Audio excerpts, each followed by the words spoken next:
Tid. Til kom færa vi mer til som hevande bibli og vi. Til kom færa vi mer til Johannes evangeliet kapitel 3. Vi færa byrja vi at lesa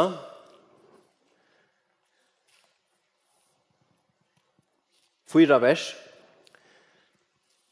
Kjent vers for mange av de sikkert. Til versene 14, 15, 16 og 16. Og det Jesus som talar her. Jesus sier her i vers 14, «Eins om Moses litt opp armen i øyemørsene, så skal menneskesånen være litt opp. For hvert han som tror skal ha ævigt liv i honom. Du så elskar i god heimen at han gav sånn sin øynbarna, for hvert han og tror av han skal ikke fortapast, men ha ævigt liv. Ikke sende god sånn sin i heimen, for at heimeren ikke sende god sånn sin i heimen, for han skal døme heimen, men for at heimeren skal være frelstor vid honom. Nå, det som ligger med hjertet er tåsom, og i det, og i morgen, det dette som vi har lyst til, at denne bådskapen om at Jesus Guds svær til dere liv. Jesus Guds svær til dere liv, og han Guds svær til heimen.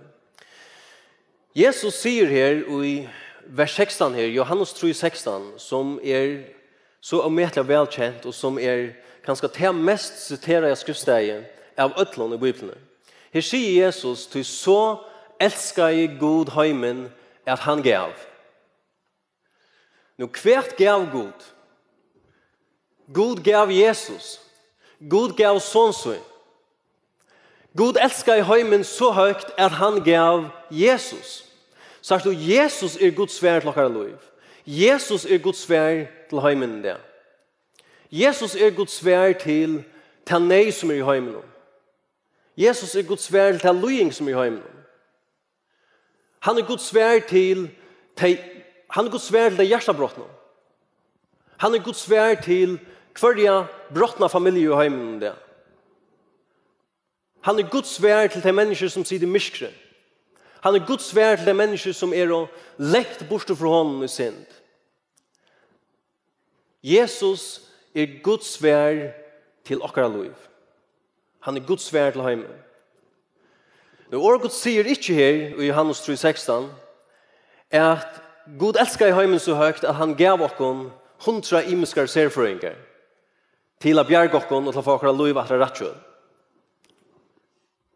Nei, Gud gav okkon en person. Han sendte en mann inn i heimen. Han sendte okkon en frelsere, en lakna, og navn hans Jesus Kristus. Halleluja. Og da Bibelen sier her at Gud elsker i heimen så høyt, så merker det ikke først og fremst de fytte, de gode, de ordelige, de skikkelige, de rettvise og så framvegis.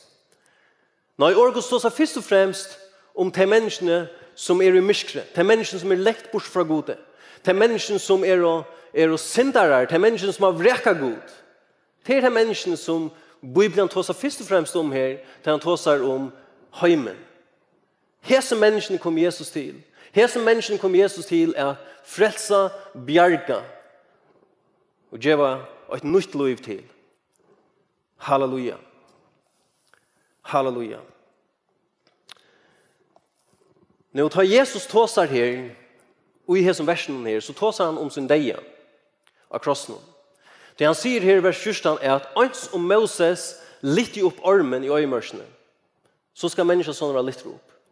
Og det som han tåsar her om til en hending her i Moses litt i en koppararm opp midt i øyemørsene, til bjerging for Jesus folk. Og det hendingene skulle komme inn av nærje morgen. Men det som han viser og det som han tåsar om til det at han skulle i samme hatt være litt opp. Det som han tåsar om her vi sin deg av krossen. Og det som han sier til det at hans deg kom at være svære til livet av mennesken. Hans deg og i til løtene til Jesus døy av krossen da gjørtes hans deg Guds svær eller svære til livet av øyning for en menneske i heimen. Halleluja. Halleluja. Og med vår en franskur biskopur kallast för Finlån. Han säger ena för sålös.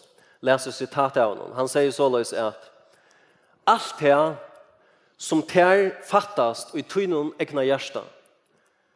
Ta finner du i hjärsta Jesus är dödjande för det av krossen.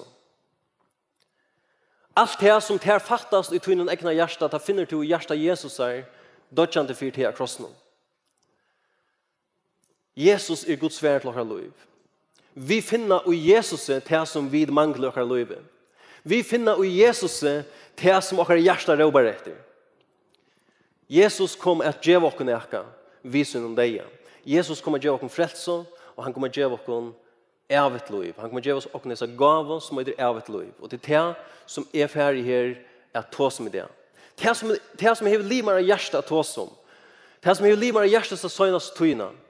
Det är hela spurningen kvui døye Jesus. Kvui døye Jesus. Ja, Jesus døye for frelse oss. Ja, men hvert mestjer til at Jesus kommer frelse oss? Hva mestjer frelsen? Kvui døye Jesus. Og det som er for å ta som her det er at Jesus døye fire at djeva oss evigt liv. Så jeg kommer til å ta om evigt liv. Men den her øyenfalda bådskapen om evigt liv. Og Arne for vi så får vi da lese og skriftsted og det er fra Rombraunen, kapitel 6. Rombrau 6, og det er 23. verset. Og hvis ni kanskje er kjent skriftsted for nøkere dere. Halleluja.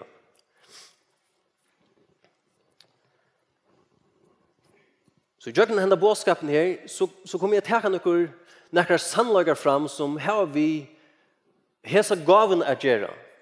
Noen sannlager som har vi evigt liv at gjøre. Halleluja. Og her sier Guds ord, Rombrau 6:23, til lønnen og synden djevor er deg, men nøye gáva Guds er evigt liv og i Kristi Jesu herrokkere.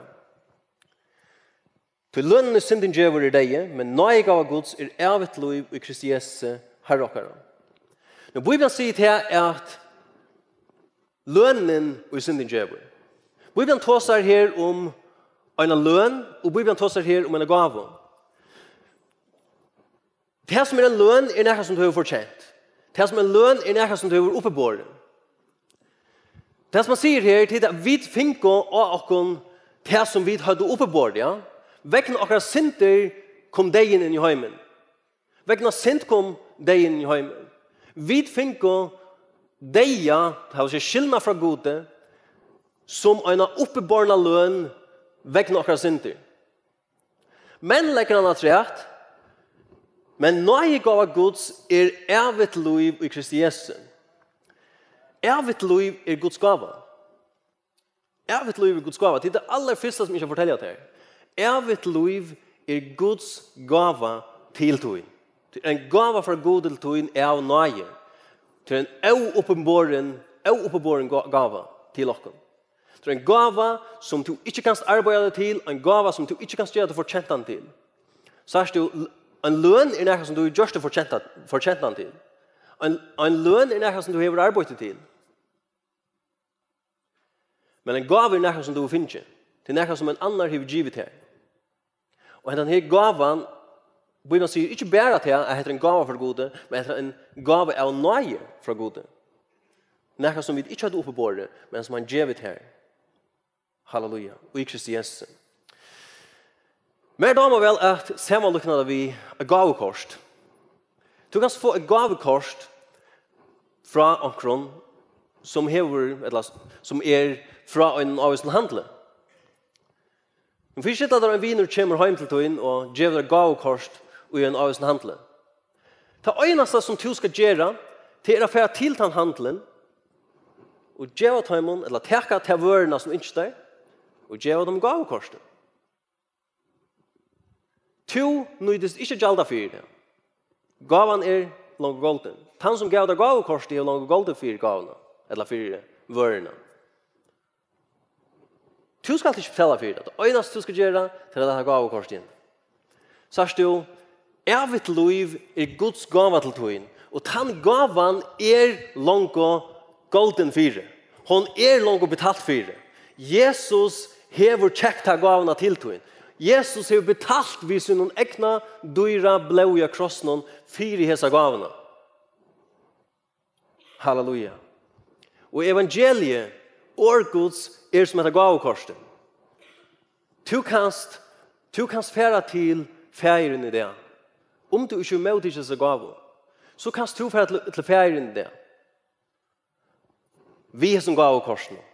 Og du kanst sier vi han, fæger, du har lov meg til, du bjør meg til. Jeg kommer til å inn for å møte så gav. Du sier til en norre, at når jeg gav Guds ævigt liv Kristi Jesusi. Jeg kom her i dag for å mottakke det som til langt har givet meg her. Det som til langt har betalt for meg. Halleluja. Så ævigt liv Guds gave til tøyen, og hon langt betalt for det.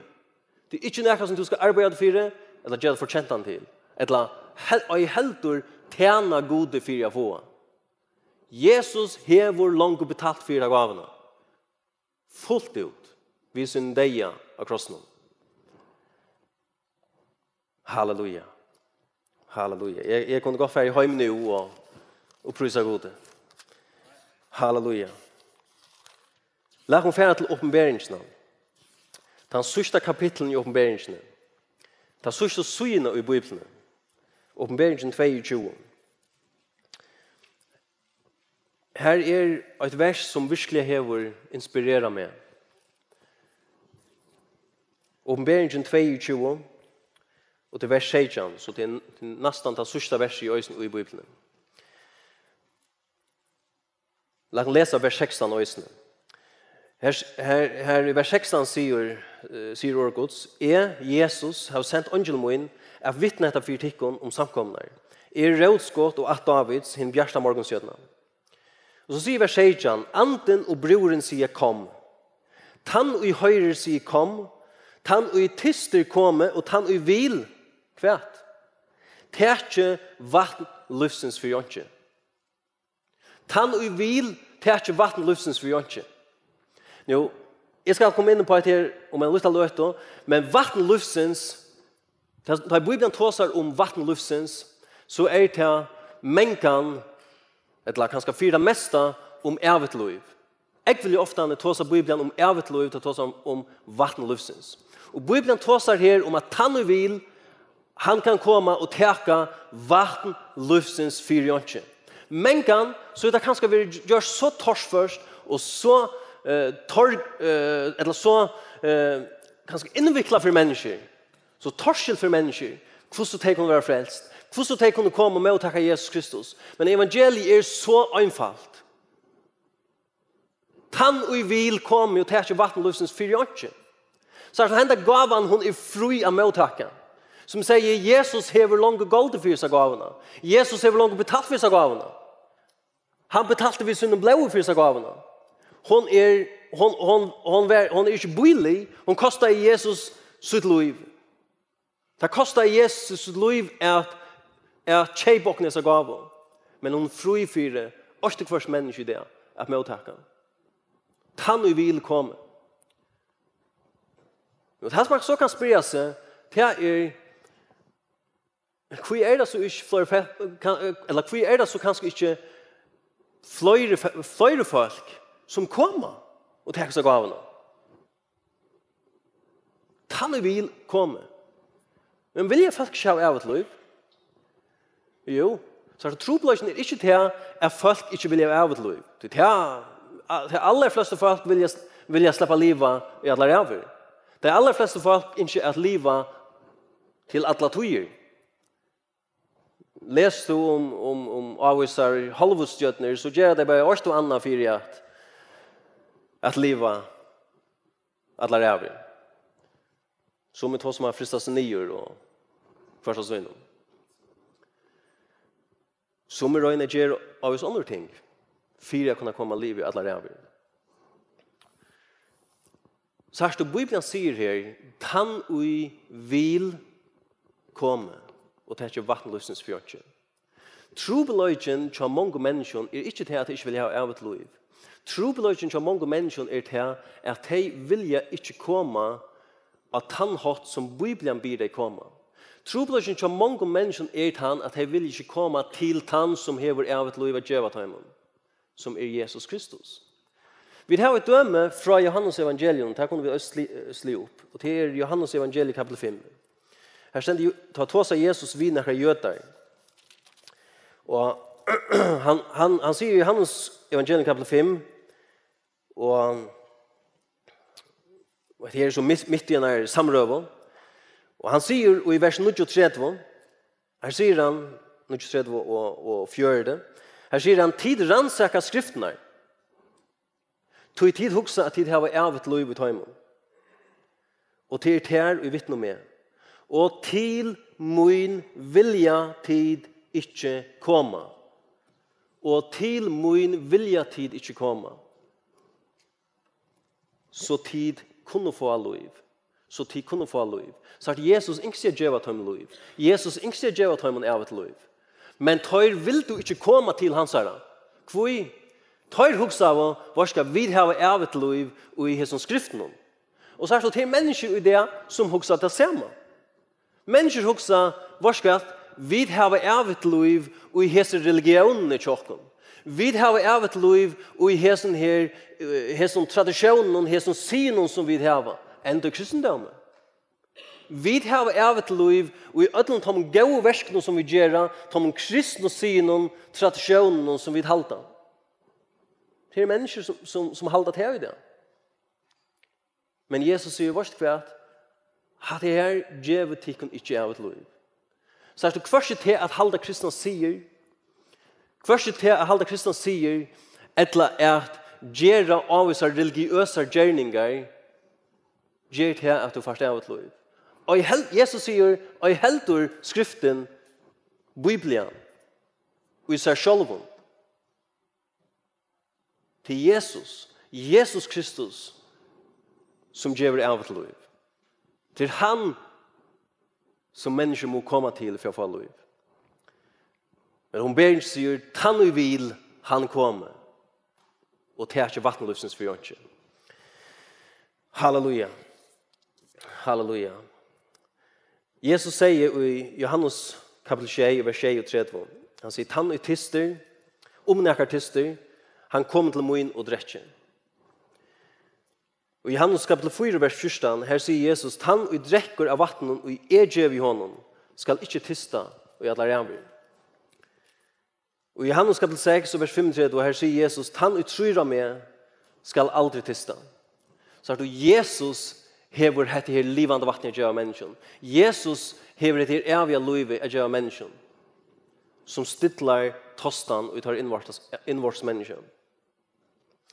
Vi skal få slå opp på et annet vers, også i Johannes evangelium, og det er fra Johannes kapitel 4, Johannes 4, og det er 12. verset. Og et annet vers her, som damer helt og medelig vel i Bibelen, som hever tala til meg. Her tåsa Jesus ved en kvinne, og det her er søvan om ta samversk kvinna. Her Jesus kommer til en brunn, og Jesus sier vi hessa kvinnen her, han sier gjør meg å drekke. Og her i vers 20, vi skal lese det 20. verset, så sverar Jesus kvinnen. Hei tu kjent gavegods, og legg mest til han sier gavegods. Hei tu kjent gavegods, og visste tu for han som sier vi til gjør meg å drekke, så hei tu bi han, og han hei givet her livande vatten. Og det 14. verset som citerar i åren øysene, her forteller Jesus at det livande vattnet evigt liv som han tåsar om. Det han sier i vers 14, men han drekker av vattnet når i gjev i honom, skal ikke tiste i alle ræver. Når vattnet i gjev i honom, skal være i honom kjelte av vattnet som springer opp til evigt liv. Så dette vattnet, dette livande vattnet som Jesus tåsar om her, og øysene i åpenberingen tåsar om, evigt liv. Halleluja. Og dette her tann aller viktigaste gavan som en människa kan nekran tog i mottaka. Nu Jesus vid dig Jesus av krossen, så gav Jesus okon nekvar imiskar signingar. Vi finner lod i nekvun imiskar signingun og jeg kan deia Jesus krossnum. Men henda gavan som heter Ævigt liv den gavan som hever størst tydning for åtte hvers menneske. Hon hever, vi er man gjøre. Men legg mest til det som versen her. Dette verset her er så holdt og metelig godt. Dette verset her, og i som versen her, sier Jesus med et eller annet, han sier, hei, to kjent gav Guds, og hvis du for en som sier vi til gjemmer drekka, så hei, legg mest til det sørste som han sier, så hei to bi han, og han hei givet her. Så hei to bi han, og han hei givet her. Einfalt, da. Så hei to bi han, og han er givet her. Hva skal til for å mottakke det livende vatten fra Jesus? Hva skal til for å mottakke hese gavegods som hitt evige livet fra Jesus? At bia Jesus. Til å komme til hans herre. Til å komme til Jesus og be han om hese gaver. At be han om hitt evige livet. Så einfalt er det. Tann og vil komme og tæsje vattenløsens fjønske. Halleluja. Nå, lagt lukka fjerde til 1. Johannesbrev, 1. Johannesbrev kapitel 5. Det er et annet øyne som ikke at du skal suttje i samband vid til evige livet. Nøkker og metelig gode verser som to som etter sammen. Vi skal vel lese vers 11 og 12. Her stendur, og heter vittnesboren at Gud hever givet okken evigt liv, og hetta liv er ui sin i hansara. Legg merslat her. Og hetta liv er ui sin i hansara. Og så sier han vers 12, tan ui hever sonen hever livet. Tan ui ikkje hever son Guds, hever ikkje livet. Nå sier du jo, til evige livet er Jesus. Skal du mottaka hitt evige livet og frelsene, så måste du mottaka Jesus.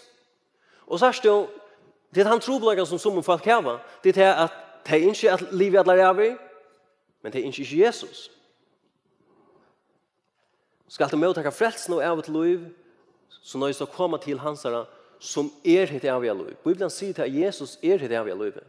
Tu nøys at komme til hans herre, som evigt liv, og gjeva til her. For jeg mottaka det. Legg mest til her vers 11, for det første. Bibelen sier, hette vittnesboren at Gud hever givet okken evigt liv. Det stender ikke her på en, at Gud fjerder givet okken evigt liv innenfor himmelen. Når Bibelen sier her, at Gud hever givet okken evigt liv. Det er som han tåsar her til folk som og tryggvande, som hever med til Jesus Kristus. Hette vittnesboren at Gud hever givet okken evigt liv. Så sier du evigt liv, da Bibelen tåsar om evigt liv, så tåsar Bibelen bægi om evigt liv i langt, til at liva atlar evig. Men til øysene, da Bibelen tåsar om evigt liv, så tåsar Bibelen øysene om Guds liv, eller Guds slæ av liv, Guds liv. Ta i Gud djevor en menneske evigt liv, så er det ikke bare evigt liv til å komme til himmels, at vi kan leve i alle evig sammen med honom. Men til Gud gjør en menneske evigt liv, så er det og tog løten til en menneske møttekker Jesus innen sitt hjerte. At han møttekker evigt liv. Så er det jo, og til løtene tar vi tro av Jesus, vi møttekker han innen vårt hjerte, tar møttekker vi evigt liv innen vårt hjerte også. Vi møttekker Guds liv innen vårt hjerte. I det evige livet. Halleluja. Den første tøyingen, hun bruker det året i evigt liv. Den enske tøyingen bruker 2 år. Everlasting life og eternal life. Og det er ganske, sin lettere kanskje skilja til å lese det enskene, at han tåsar om 2 ting. Men Bibelen tåsar om evigt liv som er Guds gav, og som til møttekker, og til løten til å møttekke Jesus. Som vi sier, til neste. Vers 12, 17 parsen i vers 11, er hetta liv sin i hans herre. Halleluja. Møttekka, 4 møttekka av et liv, som må et menneske møttekka Jesus. Så det er synd som vi vattnet. Ævigt liv, et livande vatten. Så jeg får ikke givet dette vattnet utan å gjøre til dette glaset. Denne koppen. Jeg får ikke tid til å vattne ur ved min hånd bare og give dette vattnet. Jeg må gjøre denne koppen. Det er kanskje ikke den beste mynden, men særlig at evige livet i sin i hans herre. Til møtekker Jesus, eller til møtekker evigt liv, vi møtekker Jesus. Amen. Halleluja. Halleluja. Nå, let oss konfere atter til Johannes evangeliet kapitel 3, og vers 16. Johannes evangeliet kapitel 3, vers 16. Les det lykket til vers 21 og 3. Jeg kjenner sier Orgos Solos at du så elsker God heimen, at han gav sånn sin øynbarna, for jeg kvørt han, og jeg tror han skal ikke fortapast, men jeg har evet liv. Orgos tåsar her øysni om fortaping, og nå ikke jeg ikke at tåsa om fortaping og helvete, og nejut, og jeg ikke at og nejua er for at rea nekran vi har tås om fortaping og helvete. Men Bibelen tåsar om fortaping. Bibelen tåsar om et sted som er helvete. Bibelen avhører oss om et sted som er helvete. Og som Bibelen lyser som et poinnsted. Og det nytter ikke oss bare å si at hva skal dette finnes det ikke, og lukka som vi grava høyt i sanden bare. Hadde ikke til. Det er ferdig ikke til å forsvinne for det. Ja? Det er for noen faunar så igjen, det har vært en dansk prester, eller nekre danske prester, som yngst av fjerne noen år i Bibelen. Det har yngst av fjernes i årene som helvete og satan og idlerantar og sånt. Ja, det passer. Jeg har utla flennet, men det passer. Men særlig, selv om du fjerner til årene i Bibelen, som er helvete og fortaping, eller satan for hans skuld, så fer det ikke tan verløg og tan sannløg å forsvinne. At det finnes et sted som er helvete. Og at det finnes et motstående som er satan. Ja? Så let dere lykke tåsa lysens rom her. Som jeg sier, jeg ønsker ikke at tåsa av neiva om her. Jeg ønsker ikke at rean kan av neiet visen her. Men halleluja. Så at han går i bådskapen her. Det er til 17. Petersbrev, kapitel 3, vers 9, sier med landa. Er at Gud vil ikke at nekar skal fortapast. Men at ødt skal komme til omvending. Ja? Til han går i bådskapen. Den går i bådskapen til som Johannes 3,16 sier her på en. Er at Gud elsker i heimen så høyt at han gav Jesus. For før han tror han skal ikke fortapast. Den går i bådskapen er at Jesus kommer frelse oss fra fortaping. Halleluja. Til han går i bådskapen. Nå, la meg fortelle deg noe om meg selv.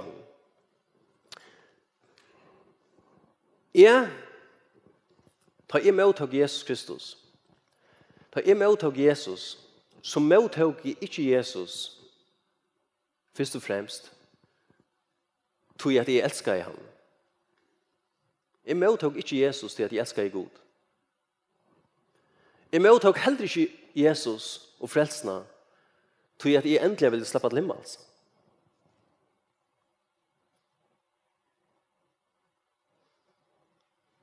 Jeg mottog Jesus først og fremst kanskje til at jeg ville ikke være fortapt.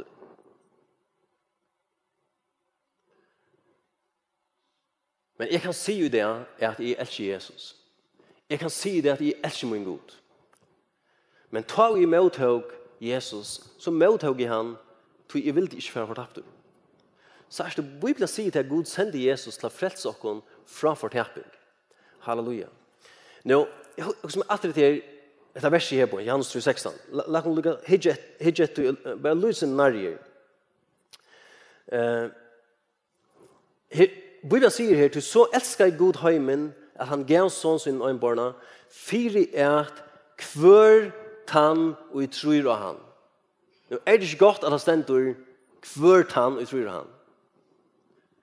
Og jeg må si at det var godt at mitt navn ikke stod her.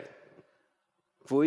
Jo, det han helt at hvis hans navn er steg her, så er han blir ivast om det måttes vi omkring annan som er et lykke som han. Er det ikke godt at han stender kvørt han? For jeg kvørt han og tror han skal ikke fortappes. Kvørt han, kvør er det han? Til øyne kvør. Til to øysene. Så er det god gav Jesus for det. God gav Jesus for at to kunne mottakke seg gav som er drevet til liv. Og ikke for fortapt. Halleluja. Lær meg fære øysen til et annet kjent skriftsted som øyder Rombrau kapitel 20.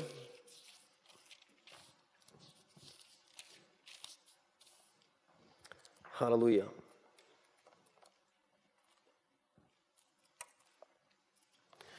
Rombrau kapitel 20, vers 19.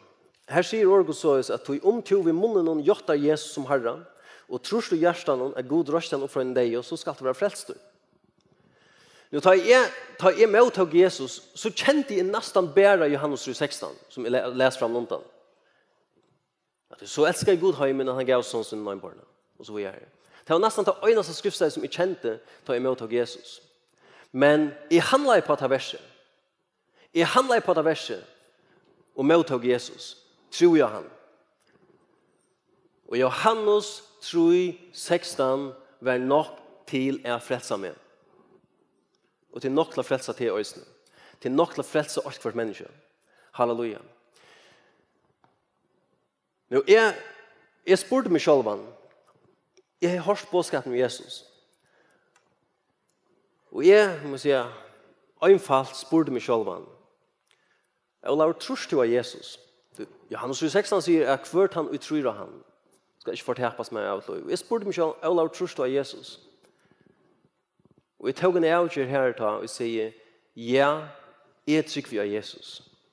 Og jeg gjør det ut ved min munn. Jeg sier, ja, jeg trykker av Jesus. Jeg frelst. Og jeg minns vel, jeg får til mamma min. Og jeg vittner i ferien, og sier, vårt kvart, jeg trykker av Jesus. Jeg frelst. Og i til løtene, jeg tog hese avgjør, og jeg tror i min hjerte, og jeg gjør i han ved min munn. Så kom han inn i mitt hjerte. Han flott inn i mitt hjerte. Halleluja. Han ble min frelser, min herre. Og jeg mottog hese gav som er drevet liv. Guds fri og Guds glede kom inn i mitt liv. Halleluja. Halleluja. Og i det kan jeg si at jeg elsker min Gud. Jeg elsker Jesus. Halleluja. Og jeg valgte å fylle honom. Nå, du kan stå øsne mottakke seg gaven. Du kan stå øsne mottakke Jesus. Så einfalt kan du mottakke Jesus. Så einfalt kan du mottakke seg gaven. Og samme hånd som jeg gjør det. Vi har trygg ved hjertet og vi har gjort han ved munnen. Men spørningen kan man godt si, vil du mottakke frelsene? Vil du mottakke seg gavene som er drevet liv? Vil du vi gjøre en orden mottakke Jesus? Æren til å svære meg. Æren vid for vujere. Æren til å svære meg. Så vil jeg gjerne lykke lese et annet skriftsted for røysene. Og til fra Johannes evangelium kapitel 20. Johannes evangelium kapitel 20.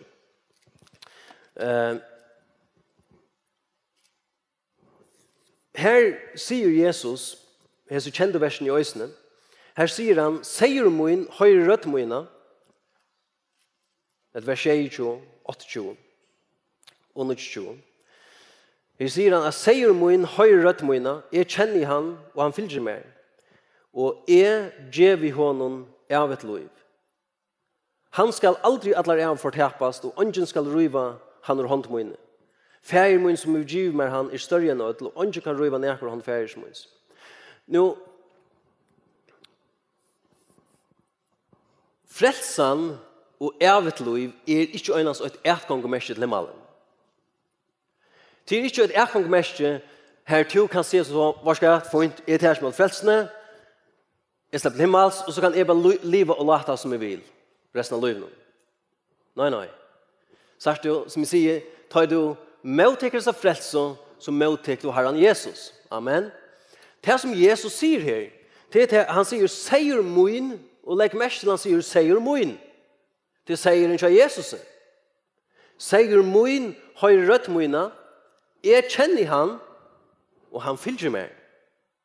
Og så sier han, og jeg gjør vi honom ævigt liv. Sagt du, ævigt liv til de mennesker som har møtt til Jesus, som har valgt å fylge honom, som har valgt å gjøre sitt liv til hans herre. Halleluja. Amen. Halleluja. Halleluja.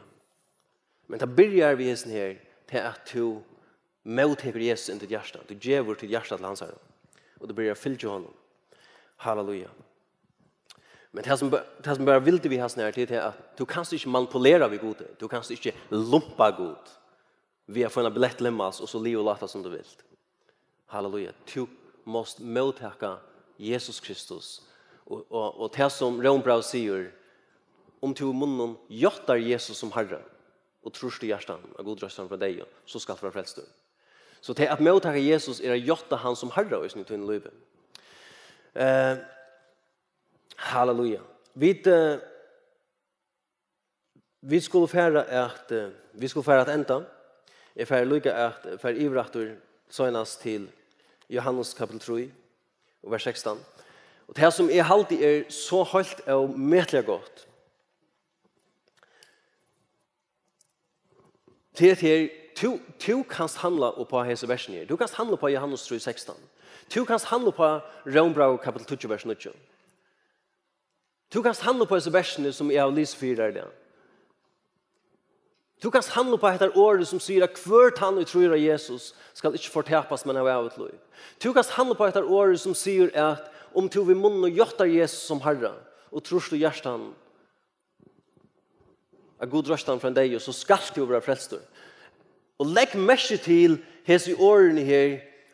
Johannes 16 sier at hvert han tror av han skal ikke fortapes, men heve av et liv. Han skal heve av et liv. Legg mest til at Rombrau 29 sier at han gjøtter Jesus som Herre, og tror av han. Tror at god røstan fra deg. Han skal være frelst. Det stender ikke kanskje. Han skal være frelst. Det lyfte som god har givet oss.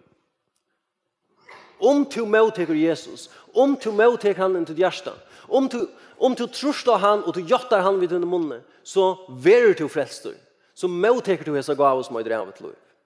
Halleluja. Halleluja.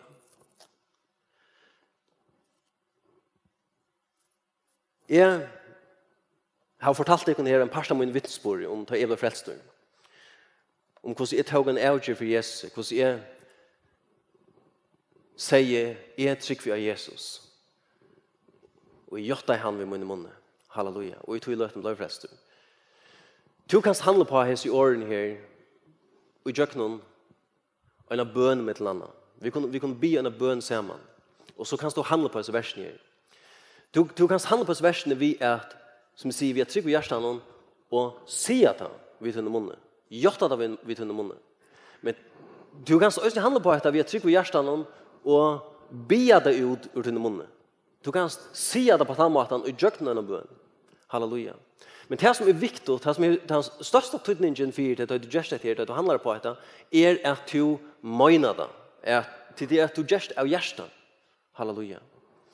Så er ferdig her at enda vi en bøn, som er ferdig bia, og ferdig bia det kan bare om at la egen hjerter, og så ferdig vi at bia, disse bønene her, bare sammen, og jeg ferdig bare bia til om at hvis du ikke handler på dette ordet her i dag, så kan du her som du sitter, at det er her, at du sitter hjemme, og du har lyst etter mer hjemme. Du har hukt etter her opptøkene, så kan du også hjemme be hesa bønna upp etter meg. Så jeg får be en helt einfalda bønn, og du kan bare ta den upp etter meg her som du sitter.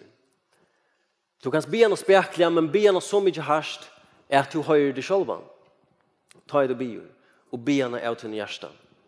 Amen. Så lær han bare bodja okkar høver, bodja okkar hødd og be en bønn sammen. Halleluja. Fægir i himmelen.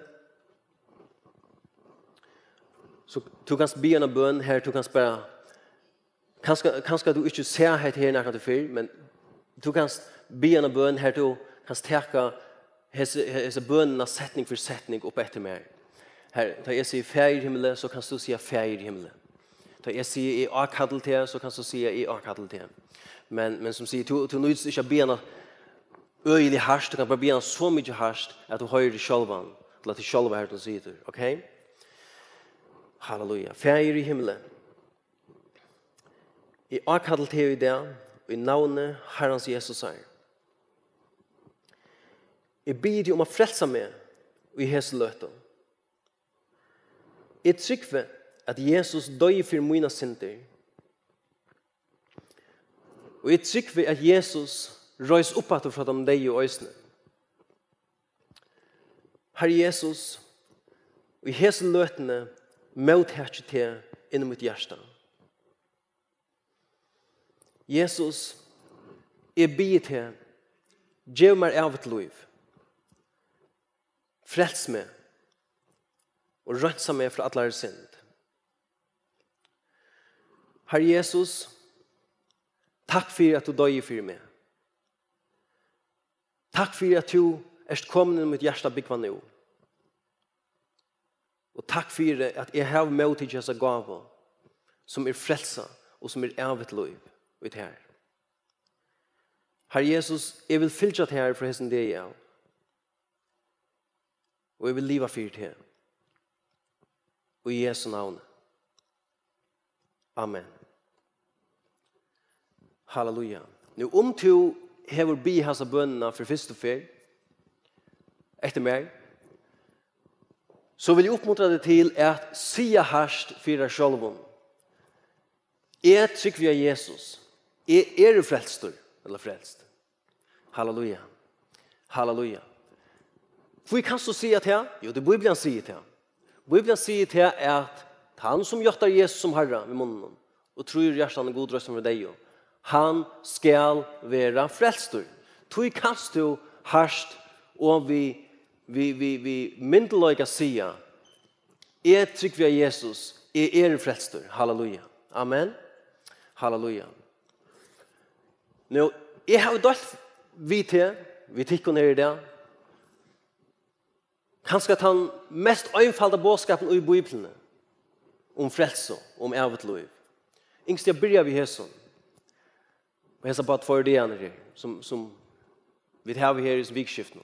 At tås om at Jesus Guds svær til akkurat liv. Og som sier, det som ligger meg i hjertet tås om kvui døy i Jesus. Hvert mester frelsen, hvert kom Jesus djev okkom frelsene. Og jeg kunne ikke byrja ved noen øren og sånn etter. Det her det aller viktigaste som Jesus døy i fire, at djev okkom just dette som evigt liv. Hesa gavene. I morgen, kl. 5, så får jeg alltid av fram og tåsa. Da får jeg tåsa om noen andre ting som har vi frelsene gjøre, som Jesus gjør det jo i akkurat livet har vi blivit frelst. Noen andre ting som Gud gav okkom vi frelsene.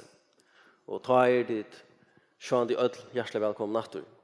Men vi får tåsa mer om hektar Jesus Guds svær til akkurat liv. Amen. Halleluja. Så jeg tar ikke for meg i vold.